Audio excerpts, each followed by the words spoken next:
kasalanan? Totoo ba yun? Yes, Your Honor. Ibig sabihin nun ay malinis kayo bilang isang lingkod bayan. Yes, Your Honor. Ano po? Ano po? Yes, Your Honor. Yes.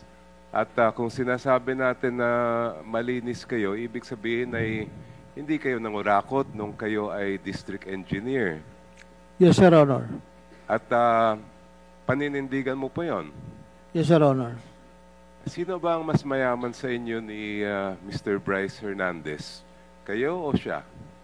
Hindi ko po alam, Your Honor. Hindi ko naman po alam ang assets niya. Doon sa nakikita mong mga suot-suot ninyong mga relo, mga daladalang sasakyan, compared sa inyo, sino kaya sa inyong dalawa sa pagkaalam mo?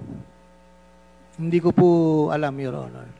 Okay, balikan Pasensya natin na po. yan. Sabi mo, you're clean, you're not corrupt.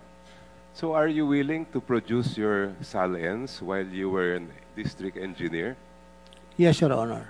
May we request, Your Honor, that the statements of assets and liabilities of Mr. Alcantara be submitted to this committee. Willing din po ba kayo mag-submit ng waiver ng bank secrecy law? Wala naman po akong tinatago, pero siguro naman po it's my right to reject po yung request niyo po. Pwede lang po.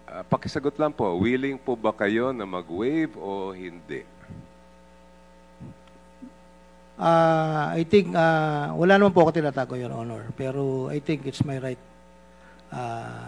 not to sign a waiver po.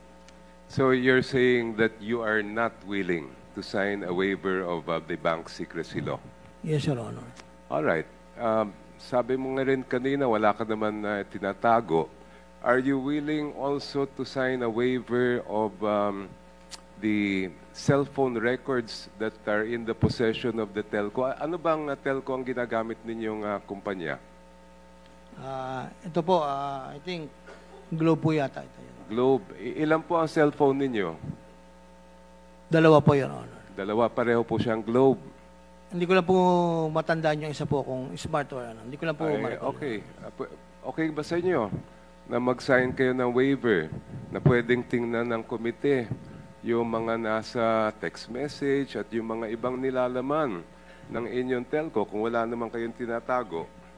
Your Honor, can I ask my lawyer about it? Sure. Thank you po.